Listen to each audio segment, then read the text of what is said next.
particularly. Okay. Rob, if you would Mute, John. please. Let's see. Rob, John needs to have screen share enabled, please. I've already figured that out, buddy. Okay. You think I'm behind the 8 ball here or what? Well, you know. Okay, John started screen sharing. Great. There we go. John, I'm going to turn it over to you and tell us everything we need to know about batteries. Well, I'm going to try. Hang on a second here.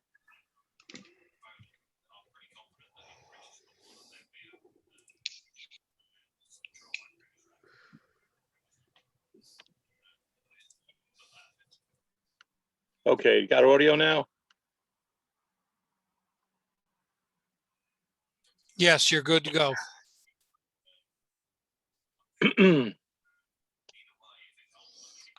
Well, I thought I was, but I guess, well.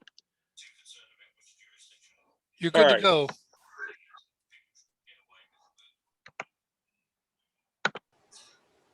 All right, so we're going to talk about batteries from slabs to magic fairy dust.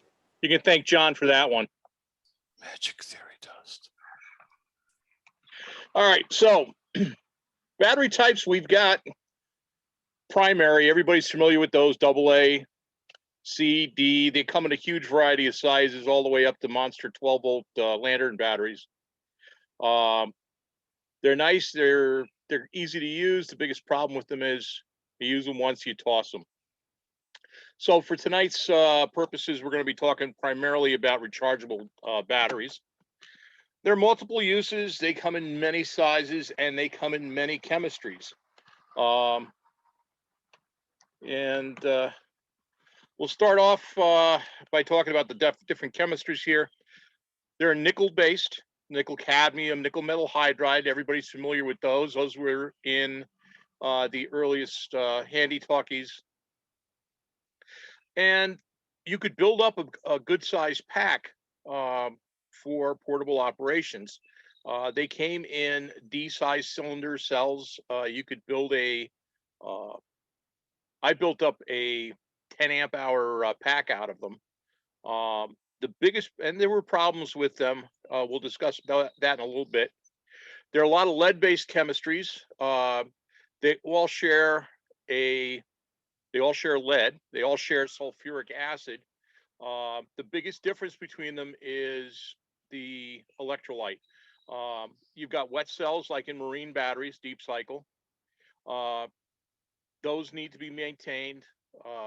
Even the maintenance-free ones, you got to keep an eye on water level, and they have to be upright. You've got the sealed lead acid batteries, such as gel cells and oh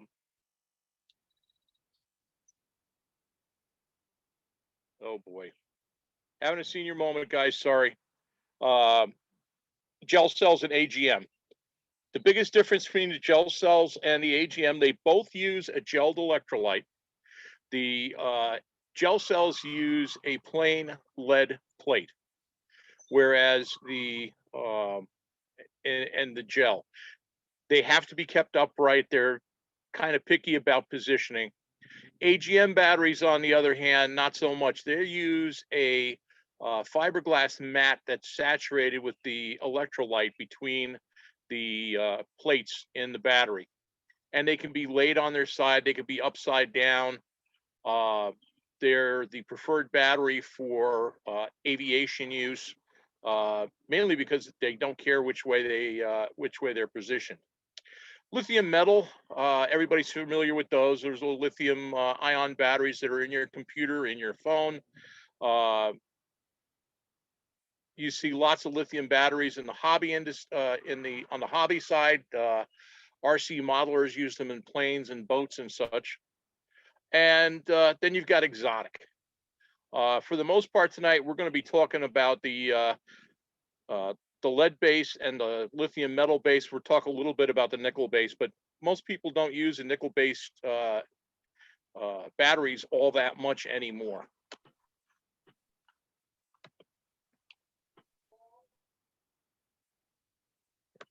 Did I make that disappear? No.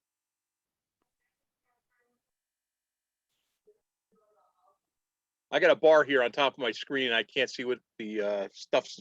At any rate, with lead acid batteries, the discharge is based on C20 hours. So the capacity divided by 20 hours, and that's how you get your capacity on those batteries.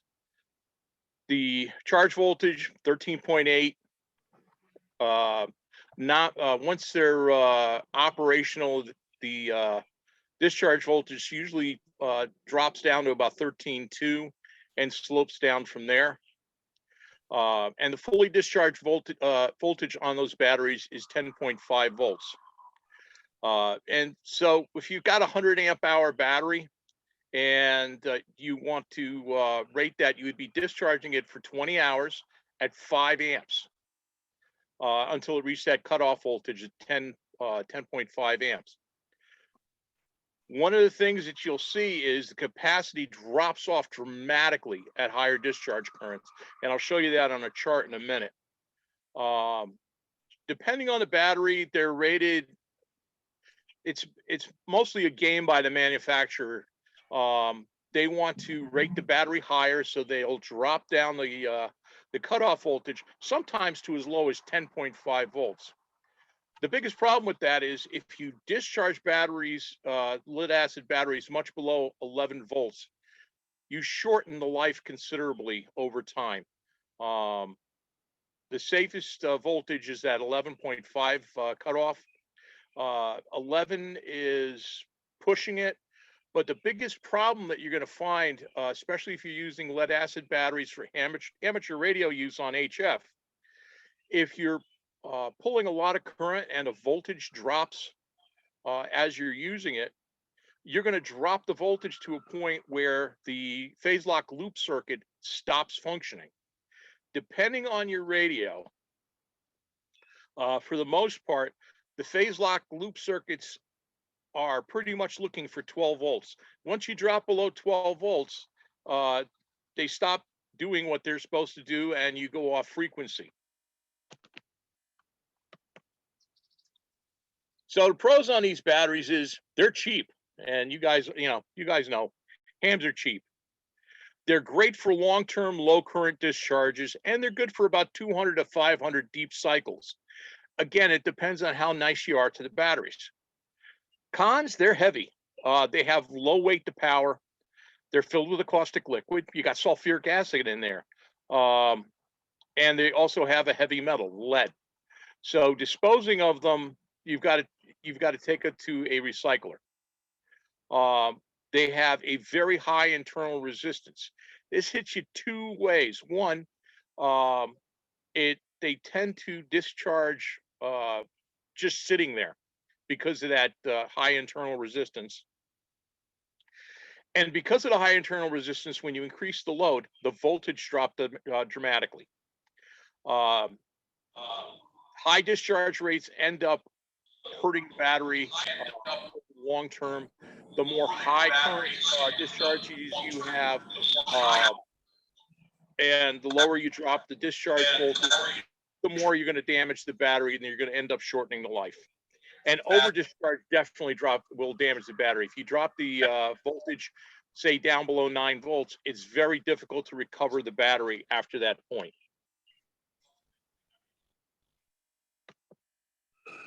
So if you take a look at this chart here, you can see my mouse here.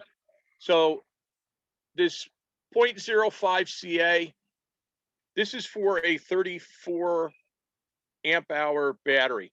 That 0.5 CA is the 20% discharge curve for the battery.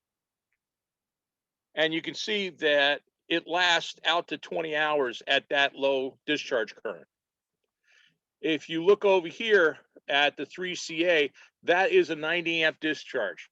So for a 90 amp discharge on that battery, it's going to last 4 minutes before it reaches a voltage that's pretty close from unrecoverable. Nickel cadmium batteries, the discharges on those batteries are based on 1C, so 1 times the capacity.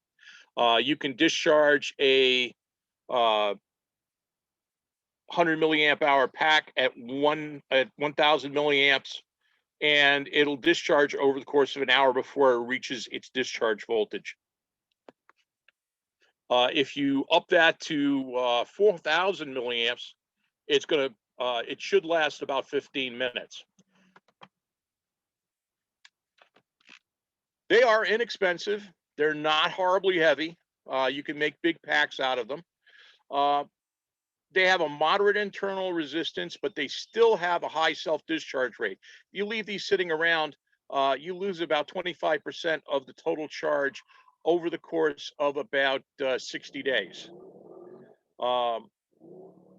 They can be discharged at very high rates, and the voltage stays fairly stable throughout the discharge of the battery.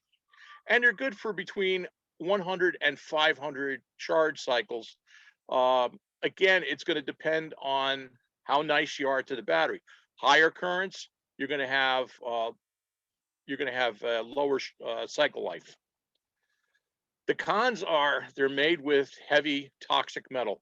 Both nickel and cadmium are very poisonous metals. When you dispose of them, you have to dispose of them to a recycler so they can be taken care of properly. High discharge rates will lead to early failure. Again, over discharge is going to damage the battery. And then the last thing you have to worry about with these batteries is balancing issues.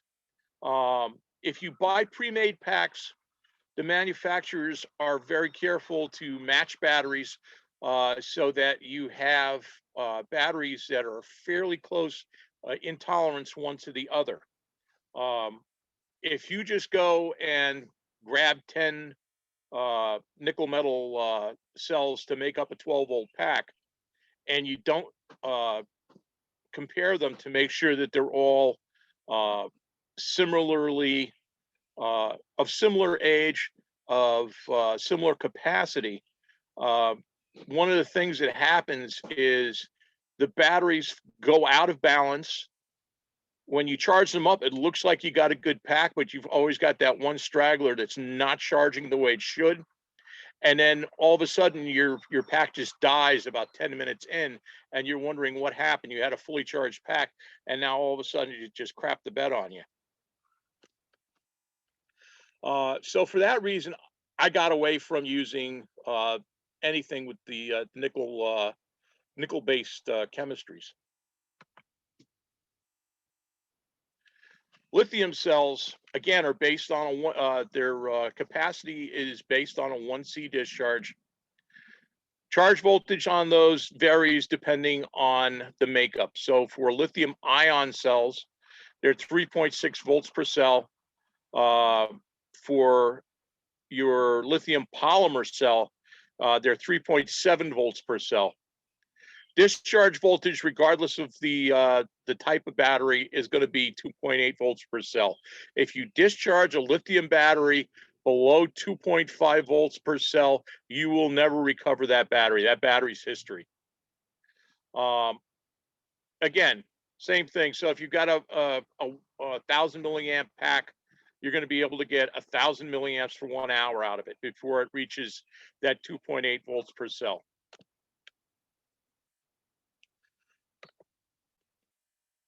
Now, the pros are with these, they're really lightweight. They have a very high weight to power ratio.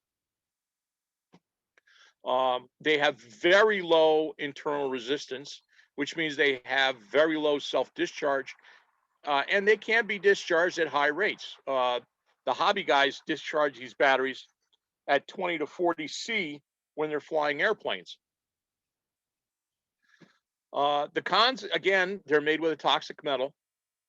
High discharge rates will lead to early failures, and over discharge will damage the battery. The biggest problem with lithium batteries, Now, when I say lithium, I'm talking about lithium ion, like you'll find in your computer or your phone, is they're made with cobalt. Lithium cobalt chemistry is very unstable. In fact, I tell people not even to bother with lithium polymer batteries in ham radio unless they're already safely built into some piece of equipment. And I will demonstrate why in just a moment.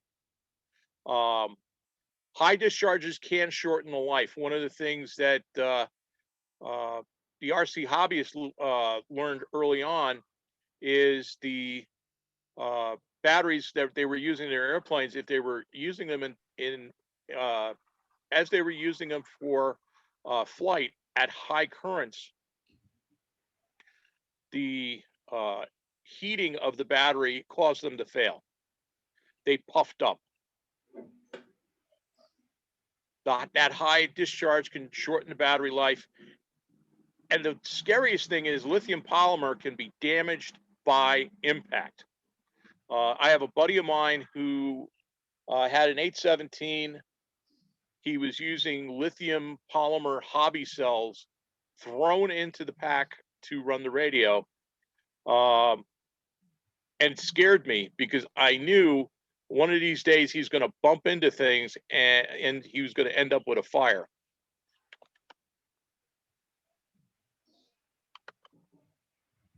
All right, I've got to get to.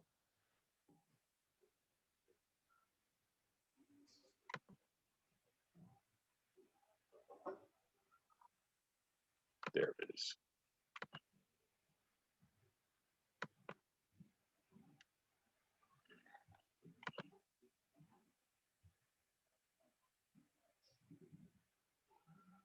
Come on. There we go.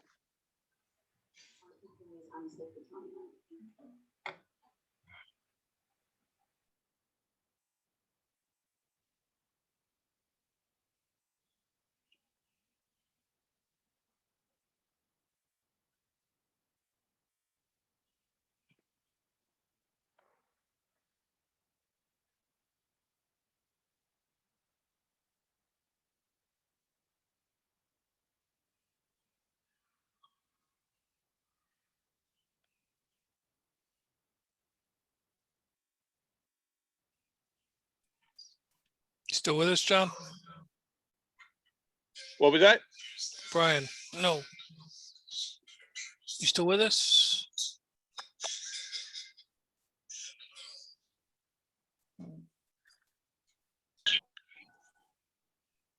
You talking to me?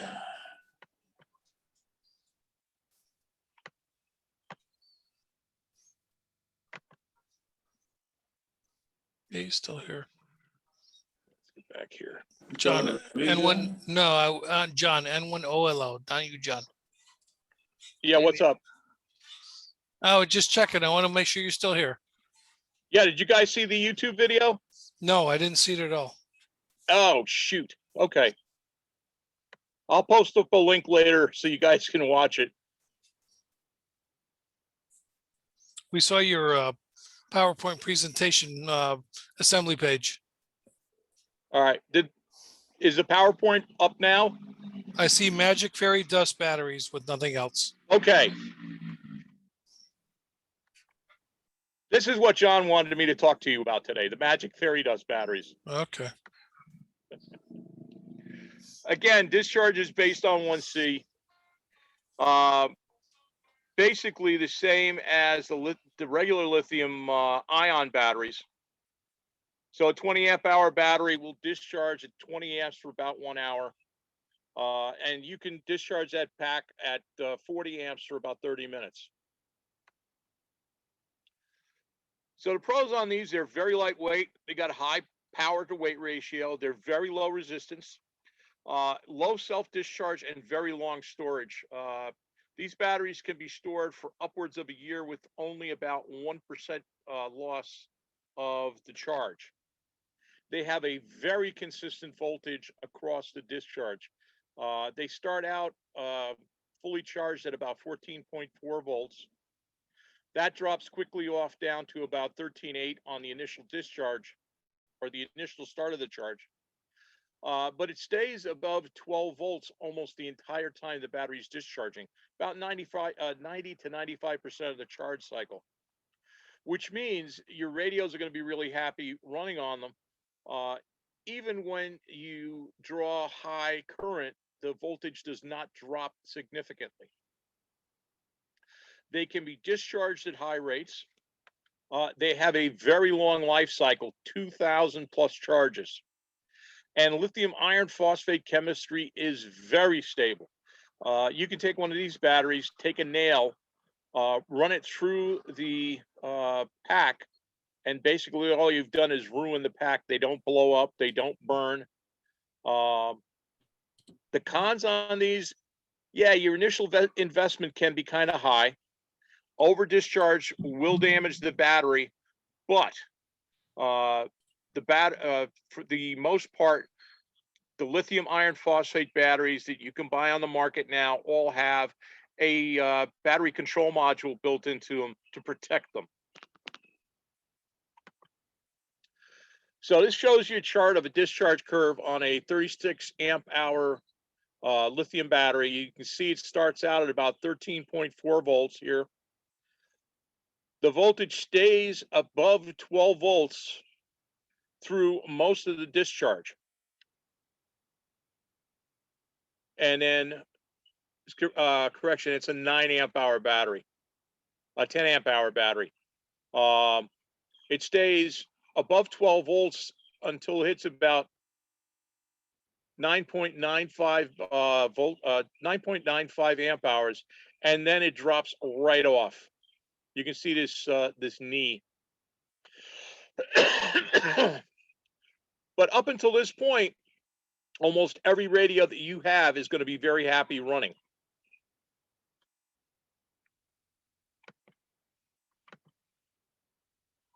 So this is the big question everybody has. How long is the battery going to last? And really, it depends.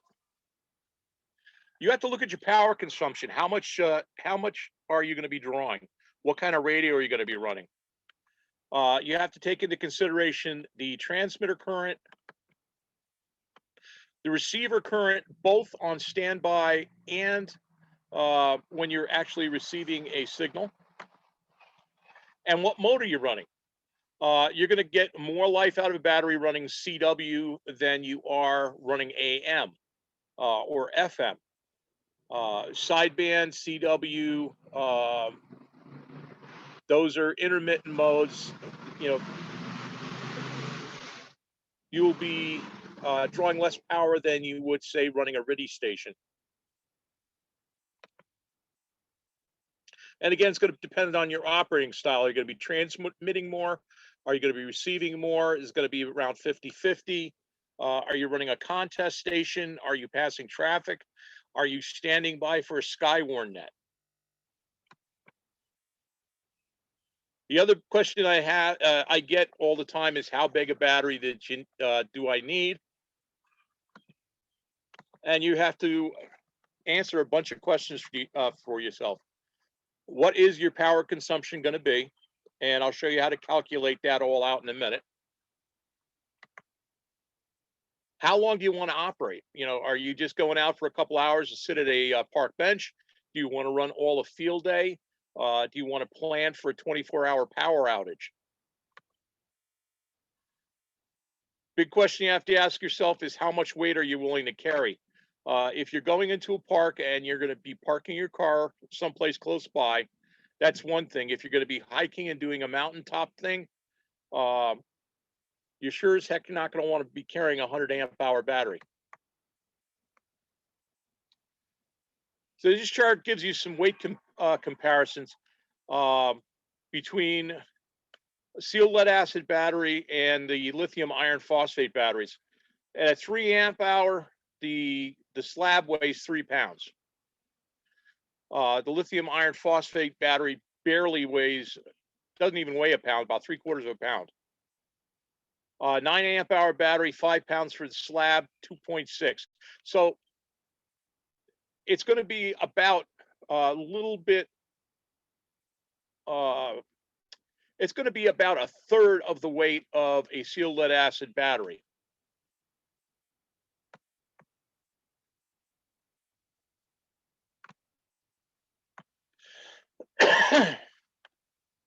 So here's how I did power calculations for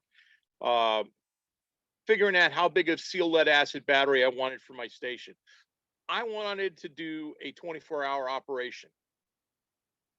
I have a 100-watt HF radio that I'm going to be primarily running sideband on. The receive and standby current was pretty much steady at 2 amps. My transmit current averages out at 100 watts at about 15 amps. And I base this on a 50-50 cycle. So half the time I'd be transmitting, half the time I would be receiving, typically what you do on a field day. Total amp hour on receive is 1. Total amp hour on transmit is going to average out to about 7.5. So every hour I needed to be able to supply 8.5 amp hours. So 8.5 times 24, I would need a 200 amp hour battery bank if I was using lead acid batteries. Now I could extend that significantly by dropping down to 50 watts. You know, use good amateur practice, use only the power you need to make the contact. Now with the N1OLO batteries, they did a lot of the calculating for you. These charts are available for download either from my website or from the N1OLO site. But it lets you size up a battery based on primarily what your transmit power is going to be. And it'll give you some idea how much runtime you're going to get based on a 50-50 duty cycle.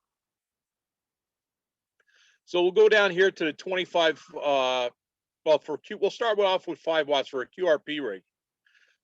If you're running QRP and you want to run field day, you'll be able to run field day on a 12 amp hour battery. You're getting about 28 hours of runtime.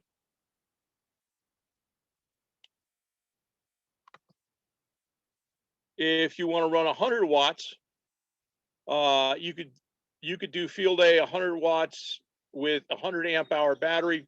For most of the field day, you can bump up to 150.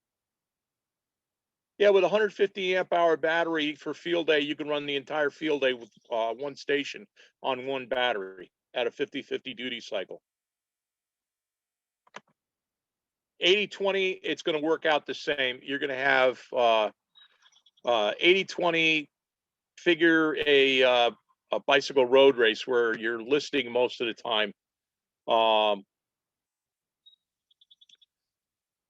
watts on an 80-20 duty cycle, you're going to be able to run about 28 hours with a 12 amp hour battery. About 7.2 hours with a 3 amp hour battery.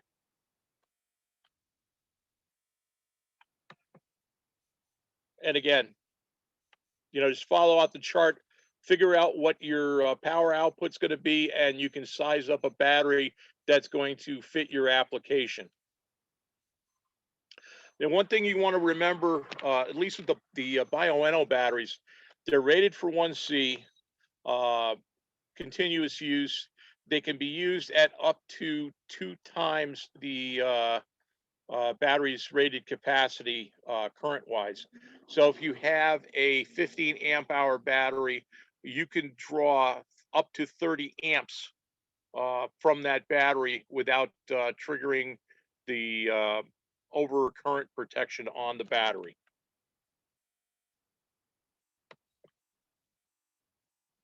So the N1OLO lithium batteries are available in sizes from 3 to 200 amp hour. If you want a 300 amp hour battery, it can be done. We can build them for you. They feature a battery control module that does give you low voltage protection, gives you high voltage, high current protection. And it also does cell balancing and charge control. and it has all the protection built into it. They also come with a 2-year warranty on the battery now. And you can see they come in various packages. This is probably the package type that I sell to hams the most. They've got the power poles built into them. They've got a charge port built into it. And all the batteries that I sell come with a charger. They're also available in an ABS configuration for use in things like UPSs, be dropped into RVs. I sell a lot to the marine market as the battery to run the electronics in the vessel when the engine's off. They're not starting batteries. And any questions? This is my creature Binks. I have a question. Yeah. How long is the time, how long does it take to charge those batteries? What was that? What is the charging time of those batteries? The charging time of the batteries depends on the size of the battery and the charger that comes with it. The batteries from 1 to 9 amp hour come with a 2 amp charger. And to give you an example, a 9 amp hour battery with a 2 amp charger will take you about 5 hours plus to charge. The 20 amp hour battery comes with a 4 amp charger. Anything above 12 amp hours to 20 amp hours comes with a 4 amp charger. It's all a matter of math. With the 20 amp battery, it takes about 5 hours plus a little bit to reach full charge. If you have the higher capacity charger, can you use it on a smaller battery? You can, yeah. One of the reasons lithium iron batteries were developed in the first place was for the military, and the military wanted a battery that was safe to use in combat conditions, that could be charged rapidly, and had good discharge characteristics. And one of their requirements were a 1 hour charge. I don't recommend it. The manufacturer doesn't recommend it, but you could charge it at 1C. So if you have a 20 amp hour battery, you could charge the battery at 20 amps. Again, I don't recommend it. The manufacturer doesn't recommend it. I've done it once. The battery heats up considerably. But the batteries that N1OLO sells, we've safely charged the 4 amp battery, a 3 amp battery with a 4 amp charger without damaging the battery. And we've done it on a routine basis. I have I a got a question. question. So what you're saying is you can't just, like with a gel cell, you can't just clip your station power supply on it and, Go figure, John, to just cut in front of the line. sorry. You can't just hook it up to you can't just hook it up to your station's power supply, especially if you've got a big power supply. The big thing with lithium batteries is they need to be current limited on the charge. They're looking for a regulated voltage with the batteries from N1OLO. They come with a charger that outputs at 15 volts, and the current is based upon the battery size, and they recommend that you charge at 25 to 50% of the rated capacity of the battery.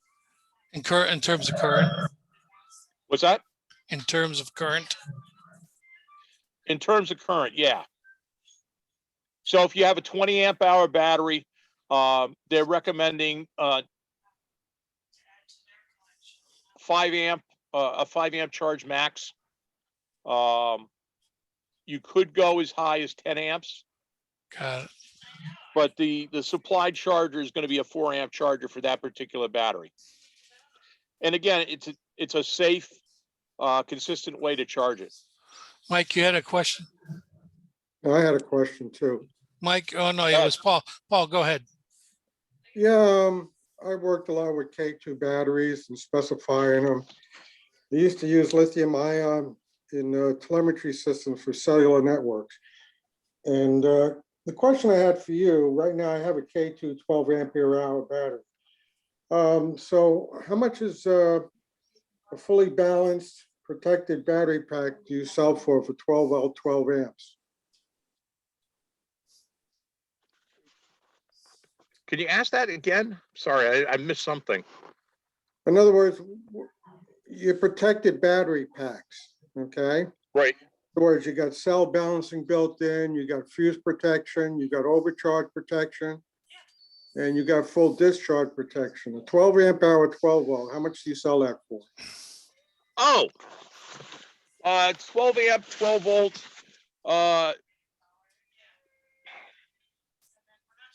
That lists for $130 on my website. And Okay, that's so- including and that includes the charger. Yeah, so that's fully protected? It is. All the Bio-NO batteries have a battery control module in them that has shorting protection, has low voltage cutoff, and cell balancing and the charge control. Very cool. Now, are those battery packs certified? In other words, I had the K2 battery pack certified with a UN number. Are you certified CE protected UL and UN? That is a good question. I don't know that they have a UL rating on them, or that they've been tested by UL. Yeah, because I know we ship thousands of these to telemetry systems, you know, after I tested them. If you don't have a UN number, you really can't ship them. Oh, a UN number. Yeah, UN, UL, and CE, all of them. Well, they have a UN number. I don't know if I have to find out if they have either CE or UL testing on them. Okay. Yeah, just a tidbit back to lead acid. I have Yeah. 8 cycle marines that I use in my solar system. And what I do every month, I desulfate them with a Norco desulfator and only discharge them to 50%. That makes them last a long time. Yeah. You know, because if anybody, they ought to look at Norco. It's a wonderful device and it maintains the battery. I've recovered batteries too from my tractor batteries that only last usually 3 years. I'm getting 5 years out of them now. Okay, thanks a lot. You're welcome. So a question that I have that I'll get to in a minute, but from Dave NZ1J on the chat.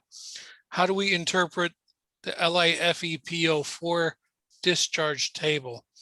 When we see 100 watts on transmit in the table, is that transmitted power or power delivered by the battery? Okay. That's in your chat, John. That's transmitted power. Let me go back to the chart.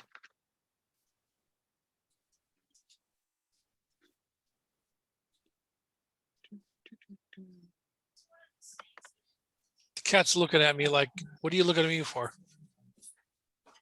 He always looks at me like that. Every cat does.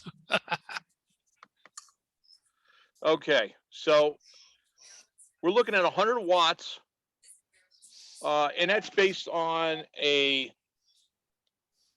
that 100 watts. The current draw at 100 watts was based on looking at about 4 or 5 different HF radios on sideband. That's transmitted power. It's transmitted power. Okay. So you're looking at an average of 15 amps drawn. You know, your transmitter on an HF transmitter will hit peaks of about 19, 20 amps at 100 watts on transmit, and drops down to about 10 on the valleys, but it averages out to about 15 amps. Dave, any follow on? Dave Tipping? Yeah, I had to unmute. Yeah, I just want to do the calculation because I see you had a separate calculation for sealed lead acid. And I don't see how the two should be read under different tables. If we're evaluating the sealed lead acid over a 24-hour field day, that is Right. a C divided by 20 discharge rate, which means you'll get the rated capacity out of the sealed lead acid battery. So that means if you had a 20 amp hour lead acid battery and you're running it during the course of a 24-hour field day, you will get 20 amp hours out of it. And if you have No, you won't. Why would you You'll not? get You're at 20 C divided by 20 rate. Right, but it's the C divided by 20 rate is only 5. Give you an example: 100 amp hour battery. The C20 rating on a 5 amp hour, 100 amp hour battery is a 5 amp discharge. As soon as you start drawing higher currents from that battery, you're going to shorten the life of the battery. Yeah, you're going to get 100 amp hours out of it, but you're not going to get the runtime you would out of the lithium iron phosphate battery. You need twice the battery. You need twice the amp hours on a sealed lead acid battery than you would from a lithium iron phosphate battery to get similar run times. Well, that's the rule of thumb I've always used. Could we back up a slide or two? Because we're looking at the 80-20 slide now. Could we look at the 50-50 slide? Sure. Oh.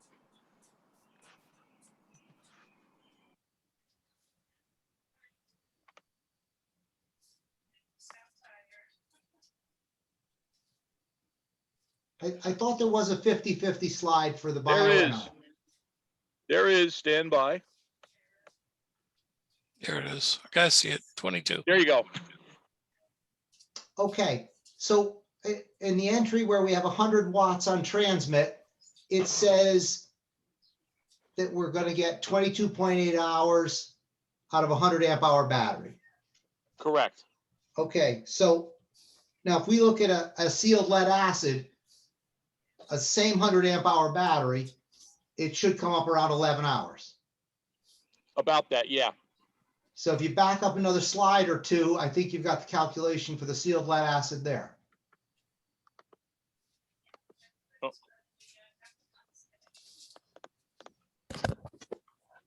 Stand by. I'm looking for a. There we go. SLAB. There you go. So now this 8.5 amps per amps, 8.5 amps, that is that's based on 100 watt transmit with a 50% duty cycle. Correct. Okay, and it says you're going to need 200 amp hours, which is the 2-to-1 ratio that I think we agree is pretty much the performance difference we'd expect between the two battery types. Correct. Good, thank you. You're welcome. All right, John, I've got a I'm sorry, go ahead. No, go ahead. Okay. So I've got two questions, but they all kind of culminate into one. Why does over discharge damage a battery? What's the mechanism that it damages a battery? Over discharging. What happens to the battery? With the lithium batteries, there's actually a chemical breakdown of the electrolyte that can't be recovered. You've got pretty much the same situation in any of the batteries. It's a breakdown of the electrolyte caused by the low voltage that you can't recover from, or you have difficulty recovering from. The other problem is with over discharge, especially on lithium batteries. It actually damages the separators between the electrolyte and the anode and cathode in the individual cells. So that would be like an insulator, like a separator would be an insulator. There's an insulator between them. Got it. Yeah, so both my questions were, one was for SLA and the other was for LiPo. So I guess that answers both. I appreciate the answers. You certainly are an expert, sir. I got one more question in the chat from Mike K1LHO. Can a 20 amp battery replace a power supply on a rig that's only used a few hours a day and charged every night? Absolutely. That's the Joe Hallis method of operating. He used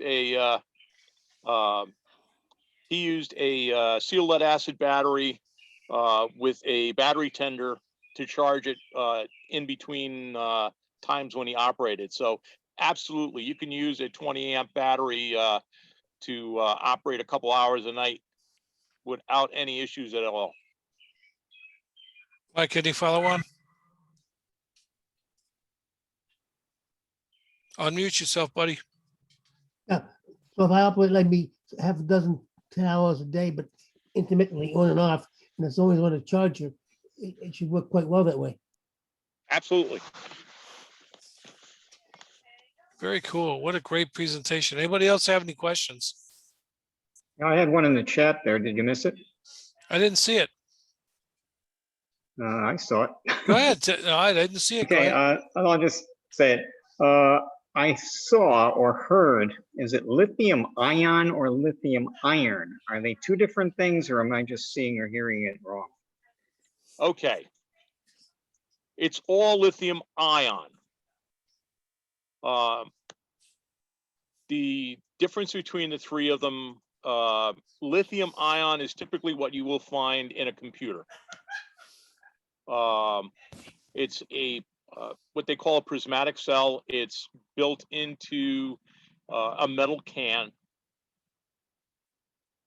It is all of them are lithium ion chemistries. The difference is the second metal in the chemistry that changes. Lithium ion and lithium polymer batteries are typically lithium cobalt. The N1OLO batteries, DeWalt tools, they all switched over to the lithium iron chemistry battery. Okay. Oh, yeah, okay, thank you. Any other questions? Just more of a comment than a question, but the biggest advantage, well, the weight, of course, is a big advantage, and that discharge curve. A lot of radios, a lot of HF radios, and I don't mean this as a criticism, but for example, ICOMs are notorious for 12 volts. That's it. You get below 12 volts, and ICOMs say, not happening. So even though you've got a lead acid battery of supposedly 35 amp hours, but that's rated down to 10 and a half, 11 volts, whatever you want to say. But you're not going to get down to 11 volts with your ICOM. You're only going to get down to 12 volts. That's really where I think the LiFePo lithium iron, Li for lithium, Fe for iron, Po for phosphate, lithium iron phosphate batteries really shine. My opinion, anyway. I've heard the same thing from a lot of sources, John. Yeah, the lithium. I'll give you an example. The Yaesu 8X whatever. So the 817, the 857, the 897, any of those series of radios, they all have a 9-volt base PLL circuit. So they're happier running at lower voltages than the ICOM radio. First place I ran into the problem with the ICOM was with my 706. I was running that off a battery doing a portable operation out on Sheffield Island. And a couple hours in, all of a sudden everybody was complaining that my, I had quote RF on my signal. And it was because the battery voltage was dropping way below 12 volts on my voice peaks when I was transmitting. Now the other advantage, and I said one of the disadvantages of the lithium iron phosphate battery was a price point. But you have to look at it from the point of view, the battery is good for about 2,000 cycles, which is 4 times better than a sealed lead acid battery. Typically, you can go out to buy a good sealed lead acid battery, an AGM deep cycle, that's going to run you about $200. You could replace that with replace that 4 times before you get to the point where you're matching the duty cycle on a lithium iron phosphate battery, which probably puts it at the same price point over that period of time. You're just making a bigger initial investment, and you're getting a lot better performance. Do the batteries get warm during use, especially if you're drawing high amperage? I've never felt them get warm. That's something I'm going to have to check. I've got the infrared thermometer, so field day when I'm operating, I'll let you know. I've got one more question from me. I don't have anything else in the chat, John. Okay. So if I wonder if you have any experience of solar charging of lithium iron phosphate batteries. I've got some guys that are doing parks on the air, and they've got a solar charger, and I'm wondering if should you use a charger? Should you just connect that thing to the solar charger? You got any experience with that, or any advice for guys getting underway with that? Yeah, actually I do. I use lithium ion battery to run my I have a pump out in my garden that pumps water from my rain barrel into a drip.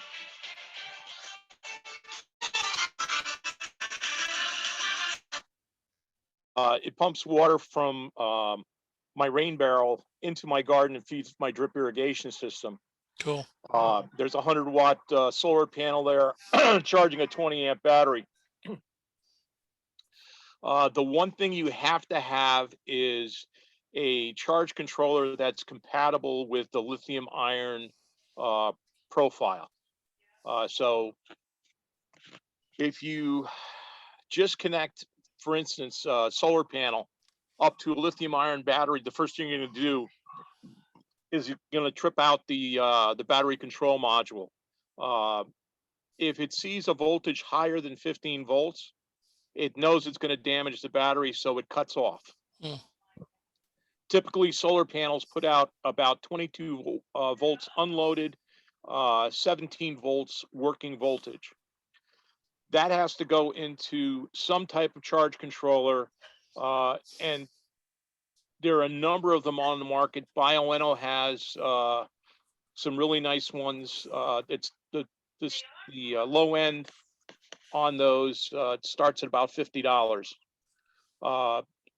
I have found other charge controllers that will safely handle the N1OLO batteries for considerably less.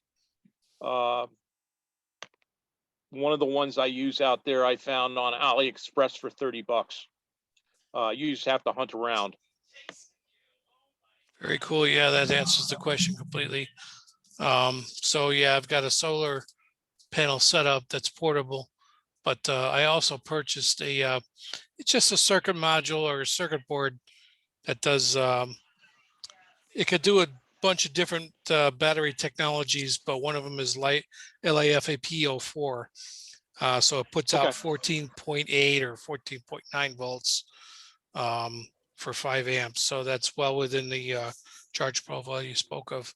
I got one more from K1LHO in the chat. What battery do you suggest for QRP CW light duty, like Parks POTA? No, Parks on the air. He said POTA, but with a D. I think he meant POTA with a T. Okay. Again, if you're going to be running CW, depending on how, it really depends on how long you want to operate and how much you're willing to carry. For the most part, for a 5-watt radio, a 3 amp or 6 amp hour battery is going to be plenty for you. 3 to 6 amps. You know, here's the thing. If you're going to be operating, if you want to operate CW and low power, and then every once in a while you want to make sure you have a battery available to run, say, a VHF, UHF radio in an emergency, you know, you may be better off in the long run investing in a slightly larger battery, say a 12 amp hour battery. That's going to give you some flexibility. You'll be able to run VHF, UHF. You'll be able to run HF on occasion at higher powers, say 50 watts without a problem, but still be able to run your QRP rig. And it's not that outrageous to carry that size battery around. Mike, any follow on? You do, appreciate it, thank you. Okay. One more quick question. Okay. You mentioned the Bio-NO. I'm sure many people are aware that there's bargains to be had on everybody's favorite Amazon. Well, not all of us use Amazon, John. Yeah, well, some of us detest it, like me, but Got it. Maybe is there an advantage to buying a name like Bio-NO as opposed to who knows what from China on Amazon? The biggest advantage is going to be customer service. You know, on the East Coast, I'm pretty much the face of Bio-NO. If you have a problem with a battery and you come to me, I'm usually able to swap it out for you right away. We do have offer a 2-year warranty on the battery. I don't know that you're going to get that from a no-name brand from China, and trying to get customer service from somebody in another continent is always a challenge. Plus, you have my smiling face to give you advice. Why is this the first time I'm seeing Bio-NO? Because you haven't been paying attention. No, I pay attention. You know better than that, John. Bio-NO came into the ham scene about 7 years ago. And I actually dragged them kicking and screaming to Dayton around that same time. Good for their own good. That's pretty cool. What a great presentation, John. I appreciate you being here. Any other questions?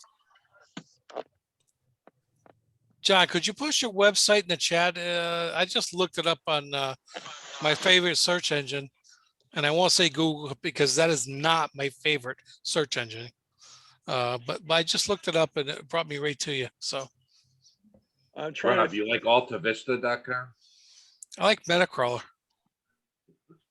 I'm trying to figure out where. Oh, there's chat. Okay.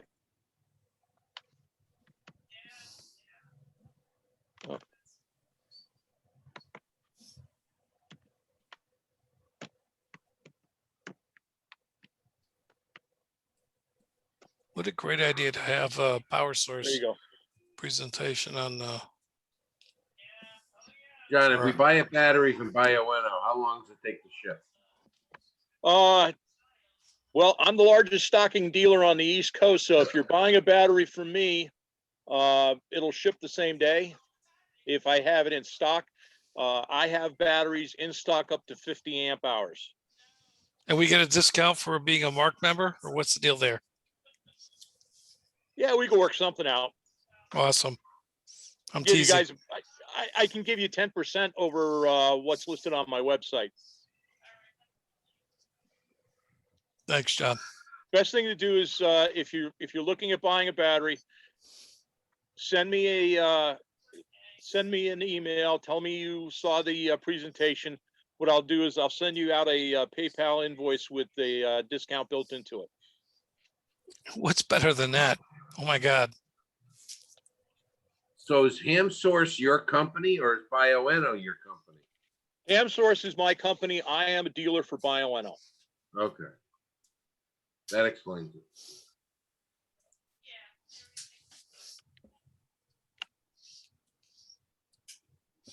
Any other questions?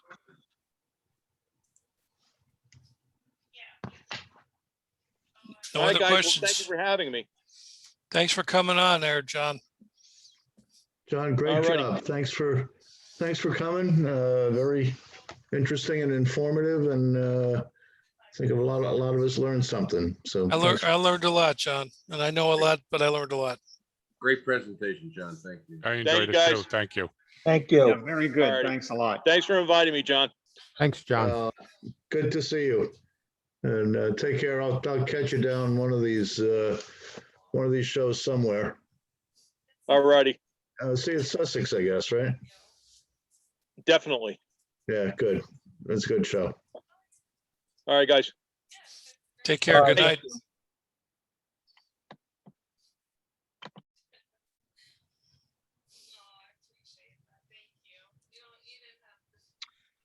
Well, thank you, John. It was a good choice. So yeah, it was good. He did a good job. Yeah, good information there. Yeah, that dude is very knowledgeable. Yeah, he knows what he's talking about. Sure as shit. He's a good guy. Yeah, I So- think it's especially good with the interest it's now picking up with Parks on the Air, finding out you can get a long life battery that doesn't weigh 1,000 pounds. So if you do want to carry it off to some hilltop, it's good information to have. And it's nice to know the different pros and cons on the different kinds of batteries, a lot of which I had no idea. So I thought it was great. I only wish that John K. LYP was here. He's got one of those LiPos without the iron in it in his Go kit. And that a little scary. Well, he has no fear. Wow. Well, make Okay. sure he sees the YouTube video when you make it, Rob. Yeah, sure. Like John said, he's got no fear or something else.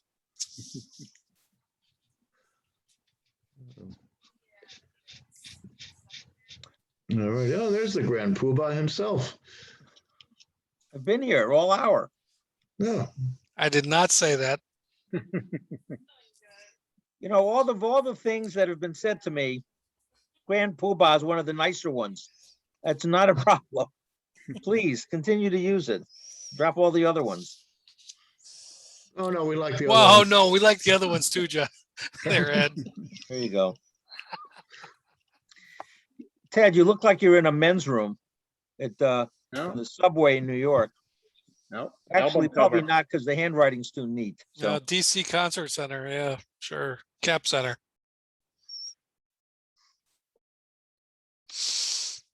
right, so what else do you got? I want to stop recording. That's what I'm going to do.